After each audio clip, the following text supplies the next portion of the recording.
Eugenio Torre was one of the strongest players of his time and the first ever Asian Grandmaster.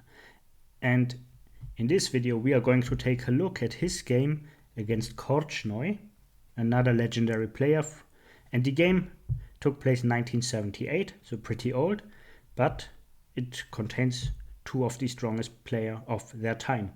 And what we are going to see is how White will never find into the game, and this is from a Caro Kann opening. So let's just dive into it.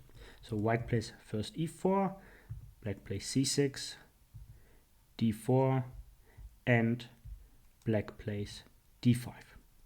Now White has a wide choice if he should go forward, play knight d2, of course, or knight c3, maybe the fantasy variation, or just exchange, and play c4.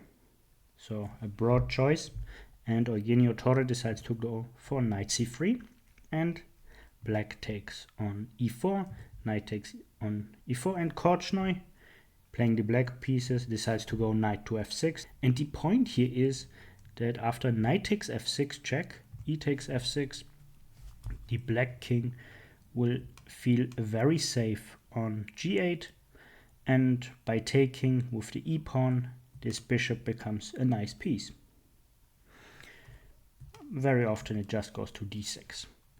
So now what we should focus on in this game is how White develops his pieces, because normally what White does is playing c3 and then follows bishop to d6, bishop to d3, castles, knight to e2, queen to c2, and the idea of White is to try to create a passed pawn or use the queenside majority because it's 4 pawns against only 3 pawns.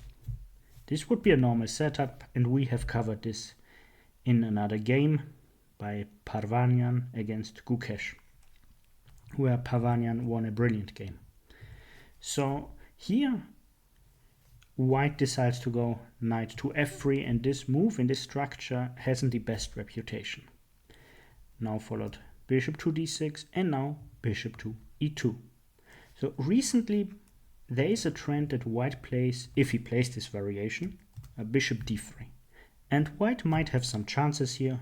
From an objective point of view, there should be none, but chess is a game played by human beings against human beings, and we humans tend to make mistakes.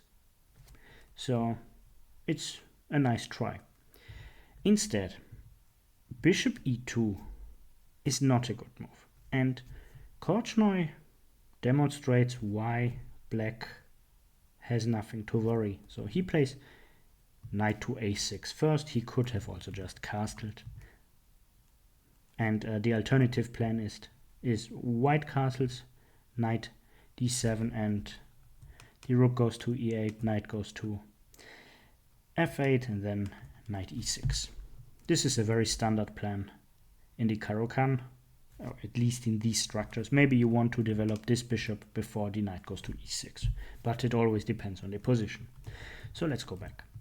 As said, knight a6, and this is determining the plans a little bit too early. I believe it would have been, from a psychological point of view, much better if you just let White guessing what Black is going to do. But okay. White castles, knight to c7. And this is the second plan, as mentioned in the Parvanyan game and video. Either knight to d7, knight f8, or knight a6, knight c7. And White plays an immediate c4. And maybe the point of White here was that he can play c4 without playing c3 first. And analyzing these positions without engines is just crazy, and back in this time they had no computers, or no engines at least, so they were relying either on themselves or on seconds.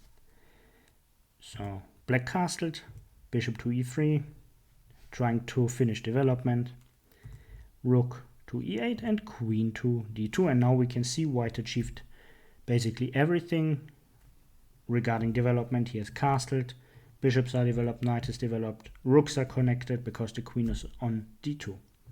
And after bishop f5, black didn't really end his development because the queen is still here, but he hasn't any obvious weaknesses, so it's equal. The position is just equal. So rook a d1 followed, and now we will see what black's idea was. It was bishop f5, bishop e4, putting the bishop on a nice square. Now followed queen to c1. And now black could have gone knight e6, and now there is no bishop on c8, which could be blocked by this knight. So all the pieces of black are happy, and then might have followed knight d2, bishop g6, and the position is fine. Maybe black is already fighting for something. Let's go back to the game. Instead, black played h6, making a square for the bishop. Well, the bishop could have gone to g6, but black had something special in mind, and we will see just in a moment what he was thinking. Knight to d2, bishop to h7, bishop to f3, and now a practically very interesting decision, f5. So black hasn't finished the development because the rooks are not connected and is already attacking, or at least trying to attack. And what we can see in this position is that, for example, b7 is still a weakness because there's a bishop on f3, and then there might be a knight in the game, either c5 or a5, and this is a small hint what will happen next. So let's see. Knight to b3, and now we see the knight is heading to a square from which it will attack b7.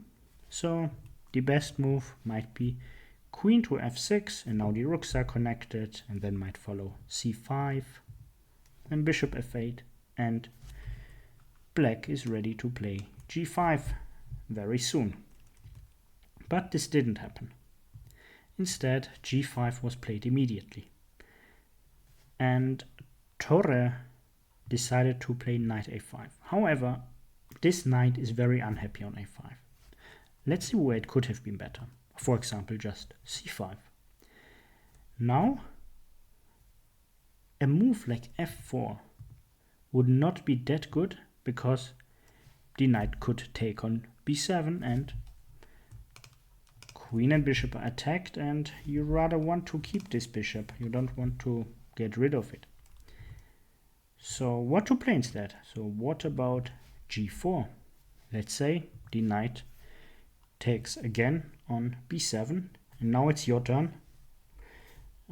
Try to find a good move for black, or a good plan, and I will wait a few seconds, then we will continue with the video. So the thing you should have recognized is that this bishop is attacked, so are queen and bishop, so we can just sacrifice on h2, and if the king takes, there is queen h4 check. And later you might take here, and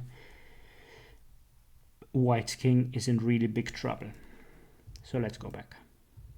So what to play against g4? Because as we have seen, knight takes b7 doesn't work, so just retreat with the bishop to e2. But this is not the end of the story, because black has a brilliant move here, and it's rook takes e3, and he needs to find this move in order to keep the balance in the position. Now let's take a look at the bad move. F takes e3, and white really needs this f2 pawn. Let's see why. Bishop takes h2 check, king takes h2, queen h4, king g1, and now just g3, and this is mate in 2. The rook moves somewhere like this, it's check and checkmate. Not very pleasant. So the queen has to take, and then might follow f4, And as you can see, these pawns are just rolling down against the king.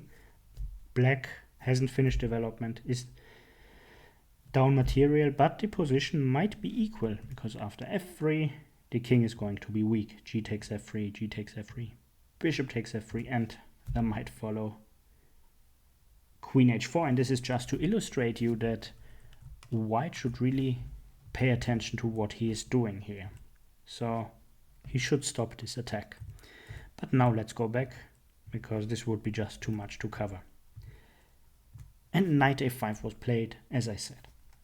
So here, Korchnoi just continues with g4, and as we have seen, knight takes b7 does not work because of bishop takes h2 check, king takes h2, and we have seen this. And this position is not nice.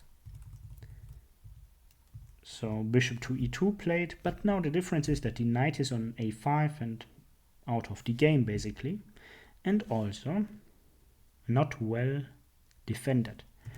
White must fear bishop to b4, because now white has a dilemma, or trilemma, because he has 3 issues. So let's say bishop to d2 doesn't work because of bishop takes a5, and then you see in the end this bishop on e2 is unprotected, so this is not working. The bishop on e3 is shielding this attack, so it's not working.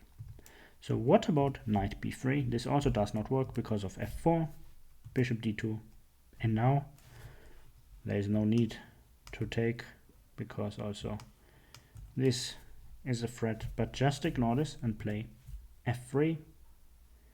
And white cannot afford to take here, because this is not only gaining the piece back but also forking the rooks. Not very nice. Doesn't work.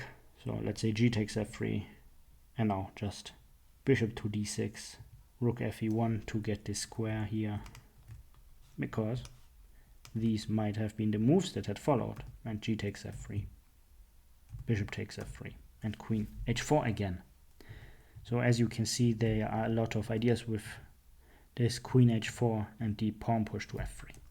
So Torre decided to take on b7 with the knight. Knight takes b7, and just queen c8, a calm move. Now the knight has to go to c5, and now black has no worries, and he continues with f4, which is basically winning the game, because now let's say bishop to d2, and you see, oh, there's a big issue here, and the pawns are rolling, so you are probably not going to survive this. Instead, Torre decided to sacrifice a piece with bishop takes g4 and queen takes g4, so white is just a piece down, but he has some pawns as compensation. Bishop takes f4, and now knight to e6. And as you can see, black has 4 pawns and white has 7 pawns, so 3 pieces for a pawn. But it's not enough. Like, if white tried to defend stubbornly, he should have taken on e6, and then rook takes e6, and it's not so clear. White is fighting, yeah? The pawn structure is nice. It's not compensating the entire piece, but you have some chances. Of course, Korchnoi, being a brilliant player, had probably won this. But trying to fight is always a good idea. Instead, bishop e3 was played, and this is just hopeless because of rook a d8, knight d3, and now just bishop to d6. And again, we see, oh, there are a lot of pieces flocking in. This might be very dangerous. So white plays knight to e5, and black just captures, and now the pawn structure is ruined. And additionally, there is this annoying bishop to d3, and now also the coordination of the pieces is destroyed. So white tries f3, but the queen just captures c4, queen takes c4, bishop takes c4. Now the queens are exchanged. White is down a piece. It doesn't look very good. Rook takes d8, knight takes d8, rook d1, and the bishop just takes on a2, bishop takes a7, and now we can see it's 5 pawns against 3 pawns, but 2 pawns are just not enough compensation. And the players played a few moves, like bishop d5 was played, f4, knight to e6, but it's not very realistic that white will ever escape from losing here. Bishop to e3 was played, then followed h5, h3, rook to b8, entering the b file, rook to d2, rook b3, and after king f3, h4, rook c2, white decided to call it a day after bishop takes g2, because if he captures back, he's going to give back the sacrificed piece, and now it's 3 against 4 pawns, and black has an additional knight. So a very nice game by Korchnoi, not very correct, but you should take into account that this game was played almost 50 years ago, 1978, and for their standards it was a beautiful game, and still I believe it's a very nice game. As always, I hope you liked this video. If you want to see more of such content, feel free to subscribe. And if you're interested in learning more about the Caro Kann, this video here might be interesting for you. See you, bye.